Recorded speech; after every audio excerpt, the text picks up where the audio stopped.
So now it's focused on those unemployment numbers. So as I mentioned, the rate fell to a 7-year low of 5.4% during the months of June, July and August, and that is slightly better than most were expecting. It is the lowest jobless rate since the second quarter of 2008.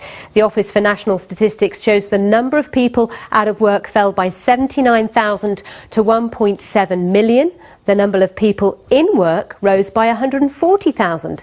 And that's the highest employment rate since records began in 1971. And if you look at the pay situation, include bonuses, that was also up by 3% compared to the same period the year before. So this all sounds like good news, but is it really? Let's speak to Micah Curry, Associate Investment Director at Fidelity Worldwide Investments. Nice to see you, Micah.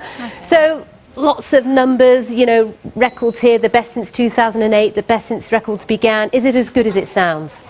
It is good news, Sally. While there was an expectation that the pay rises would be better than expected, overall our wages are increasing more than prices, which is good news. That means we have more pounds in our pockets, and it's also good news for pensioners, because this number is used to determine by how much the state pension will increase.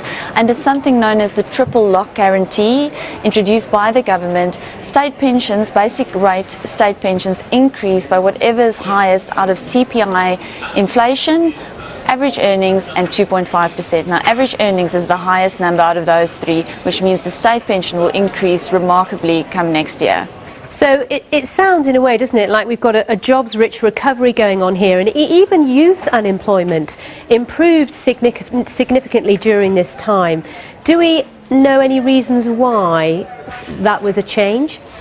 Well, the increase in youth unemployment is very good news, because in the wake of the financial crisis, it has really been the younger generation who has borne the brunt of a cut in jobs, of lower wages. So this number, the fact that we see youth unemployment decreasing, is certainly good news.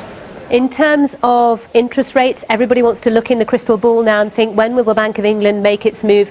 If we look at today's news about employment and wages and put it together with yesterday's news about inflation, what are your thoughts?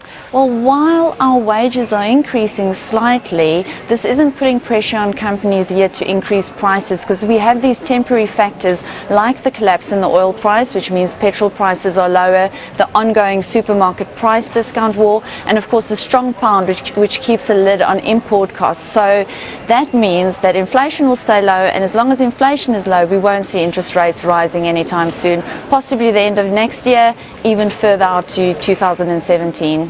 Interesting, Micah. Thank you so much. Micah Curry joining us from Fidelity. Just to say, I have seen some economists predicting rates going up early next year, so the jury is out on that one. But let's have a look at some of the other business stories in the news today, starting with the